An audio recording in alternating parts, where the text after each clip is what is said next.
चलिए स्टार्ट करते हैं। अब यहाँ पे समझिए जरा, आप जो भी कोई भी कैंडिडेट होगा, जैसे कि आप कैंडिडेट होने वाले हो, तो आपकी एकेडमिक लेवल को भी यहाँ पे देखा जाएगा इंटरव्यू में, ठीक है। मतलब आप किस फील्ड से आए हो, मतलब आपका कौन सा फील्ड है, आप किस फील्ड से आपने ग्रेजुएशन किया या पीजी किया, उससे रिलेटेड आपको काफ़ी ज़्यादा क्वेश्चन पूछे जाएंगे, ये आप मान के चलिए, राइट। और जो भी आपकी नॉलेज है, ठीक है, जो भी आपकी प्रीवियस नॉलेज है, चाहे वो एकेडमिक लेवल पे हो या आपकी जनरल नॉलेज हो, उसको आपको क्या करना पड़ेगा, वो मैच होनी चाहिए, ठीक है। मतलब जो भी जॉब है, तो वहाँ पे आपसे पूछा जाएगा, आपने जैसे फॉर एग्जांपल इंजीनियरिंग की है, ठीक है, आपने इंजीनियरिंग की है, अब आपको बताना पड़ेगा कि आपकी जो डिग्री है वो कैसे यूटिलाइज होगी, how you can utilise your degree to this job, right. तो इसको आपको मैच करना पड़ेगा, अपनी जो भी एकेडमिक लेवल है आपका, उससे रिलेटेड क्वेश्चंस आपको डेफिनेटली मिलेंगे। और आपको आपको इस तरह से उसको इलैबोरेट करना है कि वो आपकी जॉब परफॉर्मेंस से मैच करे, ठीक है। फॉर एग्जांपल अगर आपने इंजीनियरिंग की है, तो आप ये बता सकते हो कि मैं डिफरेंट टाइप्स के लोगों से डील कर चुका हूँ। इंजीनियरिंग के फील्ड में बहुत सारे लोगों से मैं बात करता रहता हूँ, एक टीम वर्क होता है, उसमें कोई प्रोजेक्ट पे काम करते हैं तो टीम में काम करते हैं। I am a good leader also, I lead a team. इस तरह की बातें आप कर सकते हो कि I whatever you have learn from there, you can explain according to the need of the present job, ठीक है। जो जॉब है, जो प्रेजेंट जॉब है, उसकी नीड के हिसाब से आपको चीज़ों को इलैबोरेट करना, राइट। तो इस चीज़ का ध्यान रखेंगे। इसके अलावा आप एग्जाम्पल भी दे सकते हो, जो भी अगर आपने किसी पर्टिकुलर टीम में वर्क किया है या किसी पर्टिकुलर जॉब या किसी पर्टिकुलर टास्क को कंप्लीट किया है एक टीम बनाकर, तो आप वो बता सकते हो एग्जाम्पल्स के थ्रू, ठीक है। तो इम्पोर्टेंस आपको बतानी पड़ेगी कि जो भी आपका फील्ड है उसकी इम्पोर्टेंस क्या है, राइट। और प्रेजेंट एप्लीकेशन आपको पता होना चाहिए, जो भी आपने नॉलेज गेन की है किसी भी फील्ड में की हो, तो उसकी प्रेजेंट में आप उसका कैसे यूटिलाइजेशन कर सकते हो, राइट। और इसके साथ ही साथ friends, Delhi high court JJ interview के लिए आप इस बुक को ले सकते हो, जिसमें आपको 100+ क्वेश्चन एंड आंसर्स मिल जाएंगे। करंट एंड जुडिशियल टॉपिक्स को अलग से डिस्कस किया गया है इसमें, ताकि उन टॉपिक्स को, जो इंपॉर्टेंट टॉपिक्स हैं, उनको आप अच्छे से गो थ्रू कर सको, अच्छे से उससे रिलेटेड आपको आइडिया लग सके, कुछ भी डीपली अगर पूछा जाता है तो आप उसको आंसर कर सको। साथ ही साथ क्वेश्चन आंसर के फॉर्म में भी इसमें क्वेश्चन आंसर्स आपको क्वेश्चन आयर टाइप के दिए गए हैं।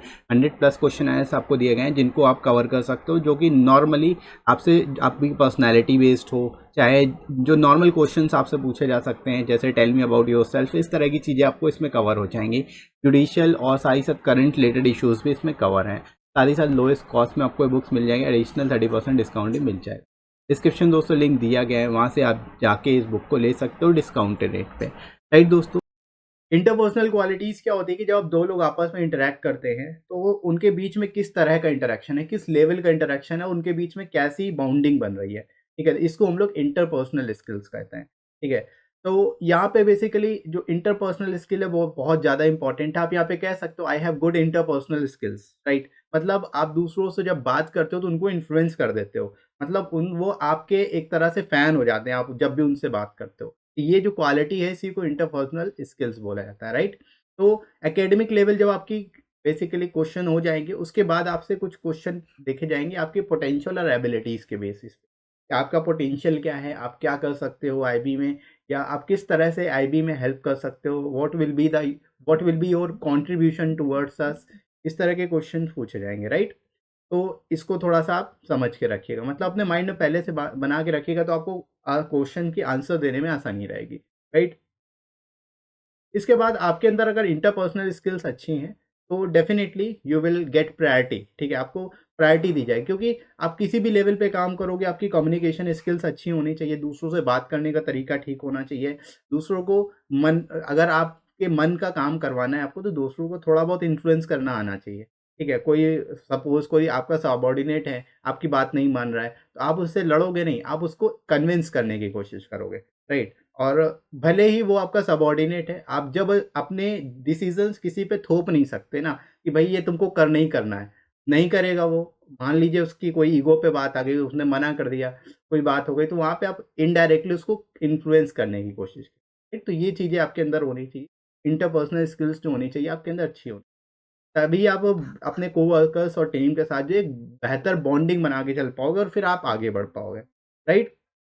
तो यहाँ तक चीज़ें आप लोग को आई होप समझ में आ रही होंगी, क्लियर है, राइट। अब देखो यहाँ पे जो है, जो गुड इंटरपर्सनल स्किल्स होती हैं, उनमें जिनके अंदर गुड इंटरपर्सनल स्किल्स होती है, उनको वो बेसिकली ऑप्टिमिस्टिक होते हैं। ऑप्टिमिस्टिक मतलब हर जगह आप ब्राइट साइड के बारे में सोचेंगे, अच्छा सोचेंगे, पॉजिटिव सोचेंगे। काम यानी शांत रहेंगे, कॉन्फिडेंट रहेंगे। इसके अलावा जो है कैरिस्मेटिक क्वालिटीज़ होंगी, मतलब खुश रहेंगे, खुशदिल रहेंगे, हमेशा कुछ भी परेशान नहीं रहेंगे, राइट? तो इस तरह की चीज़ें जो हैं यहाँ पे आप बता सकते हो। इंटरपर्सनल स्किल्स में ये सारी क्वालिटीज़ भी आप बता सकते हो कि you are a confident person, you remain calm in stressful situations, and you are a optimistic person, always see the bright side of all the situation, right? तो इस तरह की चीज़ें आप अपनी क्वालिटीज़ में ही बता सकते हो, दैट्स गुड, राइट? इसके अलावा आपकी बिहेवियर कैरेक्टरिस्टिक्स को भी देखा जाएगा, आप किस तरह से बिहेव करते हो, यानी अडेप्टेबल हो कि नहीं हो अलग अलग सिचुएशन में। आर्टिकुलेट यानी बोल पा रहे हो कि नहीं बोल पा रहे हो ठीक से। अलग अलग सिचुएशन में आपको अपने सबॉर्डिनेट से भी बात करनी पड़ेगी, अपने सीनियर से ही बात करनी पड़ेगी। आपके अंदर एबिलिटी है कि नहीं दूसरों से बात करने की, right? Are you capable of talking to your seniors and your subordinates, right? इसके अलावा अकाउंटेबल है कि नहीं, आपके अंदर जिम्मेदारियां रिस्पॉन्सिबिलिटी है कि नहीं, ये भी देखा जाएगा। लिसनर हैं, अच्छे से सुन पा रहे हैं कि नहीं। जब आप अच्छे से सुन नहीं पाओगे तो आप प्रॉब्लम भी नहीं सॉल्व कर पाओगे दूसरों की, right? Focused, confident, enthusiastic, high integrity, self directed और इफेक्टिव नेटवर्कर, ये सारी चीज़ें जो है बिहेवियरल कैरेक्टरिस्टिक्स को बताता है। आपसे अगर कोई डायरेक्टली पूछ ले, तब वन ऑफ इंटरव्यूअर्स में ask what are your behaviour characteristics, ये आप बता सकते हो these are all behaviour characteristics, right? इनको आप अलग से, इसको जो है आप अलग से जो है एक्सप्लेन भी कर सकते हैं। अब देखो, कैंडिडेट जो है चेंज इन जॉब, अगर आपने जॉब चेंज की है, ठीक है, या फिर आपने कैरियर चेंज किया है, राइट? तो इससे रिलेटेड क्वेश्चंस भी आएंगे, आपकी नॉलेज से रिलेटेड, एक्सपीरियंस से रिलेटेड, स्किल्स से रिलेटेड, फ्लेक्सिबिलिटी है कि नहीं अंदर आपके अंदर, ये सारी चीज़ें आपसे पूछेंगे। अब ये सारी चीज़ें जब पूछ ली जाएंगी, फिर सम अप किया जाएगा, आपका जो इंटरव्यू है गोइंग टू एंड, ठीक है? अब यहाँ पे जो प्रोसेस होगा इसको भी समझना काफ़ी ज़रूरी। फाइनल प्रोसेस में काफ़ी जो एस्पिरेंट्स हैं वो गलतियाँ कर देते हैं। क्या गलतियाँ करते हैं? यहाँ पर देखिए, कैंडिडेट जो भी हैं, उनको अलग-अलग तरह के क्वेश्चन पूछे जाएँगे, ठीक है? अब यहाँ पर जो कुछ क्वेश्चन ऐसे होंगे जो शुरुआत में पूछे गए थे, कुछ क्वेश्चन शुरुआत में पूछे गए, कुछ क्वेश्चन जो है लास्ट में पूछे जाएँगे, और कभी-कभी क्या होता है, जो क्वेश्चन शुरुआत में पूछे गए, वही इनडायरेक्टली जो है कनेक्ट करके आपको वही सेम टाइप के क्वेश्चन दूसरी लैंग्वेज में फिर लास्ट में पूछे जाते हैं। फिर ये देखा जाता है कि आपने जो शुरुआत में बात कही थी, वही आप यहाँ पे भी मतलब लास्ट में भी बोल पा रहे हो, नहीं बोल पा रहे हो। मतलब आपकी नज़रिया बेसिकली देखा जाएगा कि आप बार-बार स्विच तो नहीं कर रहे हो, ठीक है? आप कंसिस्टेंट हो कि नहीं एक पर्टिकुलर इश्यू पे, समझ में आ रही है बात? आपको कंसिस्टेंसी रखनी है कि जिस तरह का आंसर एक पर्टिकुलर क्वेश्चन में आपने दिया है, अगर अगेन वही क्वेश्चन पूछा जाता है in different form, you have to answer accordingly, right? You don't have to switch between the answers, right? आपको पर्सपेक्टिव चेंज नहीं करना, नज़रिया वही रखना है, कंसिस्टेंसी बना के रखनी है, जो आपके व्यूज़ हैं वो उसी तरह से रहने चाहिए जैसे आपने शुरुआत में बताए थे, राइट? तो इस चीज़ का बहुत ज़्यादा ध्यान रखना है जब लास्ट में आपसे क्वेश्चंस पूछे जाएंगे। तो जब आपका इंटरव्यू एंड होने वाला होगा तो आपको थोड़ा सा ध्यान रखना है कि आपसे किस तरह के और क्या क्वेश्चन पूछे जा रहे हैं। आपको ये देखना है कि अगर कोई ऐसा क्वेश्चन तो नहीं पूछा रहा जो आपसे पहले पूछा जा चुका है, उसी से रिलेटेड है। अगर रिलेटेड है तो समझ जाइए आपको उसी तरह से आंसर देना है जिस तरह से आपने पहले दिया है, राइट?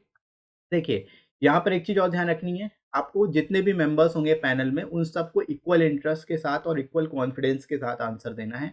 मतलब ऐसा नहीं करना है कि आप किसी पर्टिकुलर पर्सन में इंटरेस्ट दिखा रहे हो, किसी में नहीं दिखा रहे हो, ठीक है? ऐसा भी हो सकता है पैनल में जो है मेल फीमेल दोनों कैंडिडेट हों, तो आपको मतलब इक्वल इंटरेस्ट लेके रखना है। ऐसा नहीं कि एक किसी पर्टिकुलर पर्सन को आप ज़्यादा इंटरेस्ट दे रहे हो, मतलब ज़्यादा इंटरेस्टिंग होके उनसे बात कर रहे हो, दूसरों से बिल्कुल अलग तरीके से बात, तो ये चीज़ दिखनी नहीं चाहिए। आपको you have to maintain your consistency, right? While answering with confidence, right? ये चीज़ ध्यान रखिए, ठीक है? अब अब इसमें ये भी चीज़ है कि जब तक आपसे बोला ना जाए जाने के लिए, तब तक आपको अपनी सीट से खड़े नहीं होना है, ठीक है? जब आप बैठे हो, जब तक आपसे बोर्ड मेंबर बोले ना जाने के लिए, तब तक आपको हटना नहीं है। भले ही आप बैठे हुए हो, वो आपके ऊपर ध्यान नहीं दे रहे हैं, फिर भी आप बैठे रहोगे, ठीक है? ये चीज़ ध्यान रखिएगा।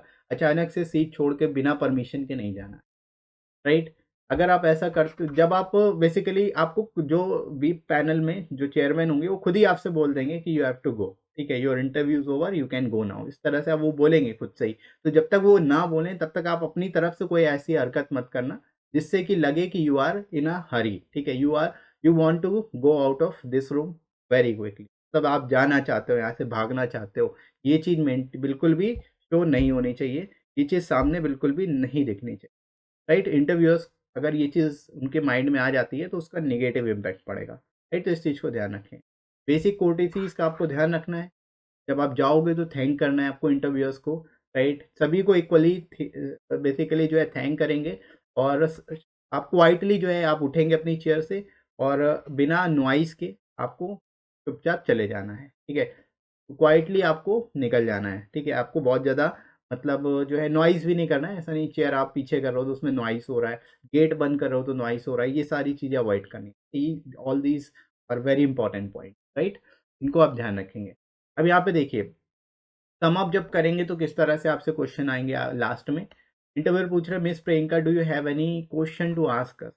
अब ये क्वेश्चन क्यों पूछा जा रहा है? क्योंकि वो आप सम अप कर रहे हैं, मतलब आप वो ख़त्म कर रहे हैं। अगर आपको कोई डाउट है, जो उन्होंने आपसे पूछा उससे रिलेटेड अगर कुछ जानना चाहते हो, तो आप यहाँ पे बोल सकते हो यस, और जो उन्होंने पूछा आप नहीं बता पाए, आप उसको पूछ सकते हो। Otherwise you can say no, thank you very much. तब आपको कुछ नहीं पूछना है। आप बेसिकली जा सकते हो, ठीक है? अब यहाँ पे इंटरव्यूअर्स होंगे, आपस में एक-दूसरे से डिस्कशन करेंगे, कि उन किसी और को तो नहीं कुछ पूछना है, वो एक एक-दूसरे से पूछेंगे इस तरह से। अगर किसी को कुछ नहीं पूछना है, तो मेंबर्स डेफिनिटली नो बोल देंगे, ठीक है? नो अगर बोल देंगे तो आपको फिर जाने के लिए कह दिया जाएगा, alright miss Priyanka, that well will be all और you may go now please. इस तरह से आपको बोल दिया जाएगा या इस तरह से बोला जाएगा your interview is over, you can go now. तो डिपेंड्स ऑन यू और देम, जैसा भी वो बोलेंगे, उसके बाद लास्ट में आपको थैंक यू कह के निकल जाना है, ठीक है? तो ये इस तरह से बेसिकली जो है आपको ध्यान रखना है।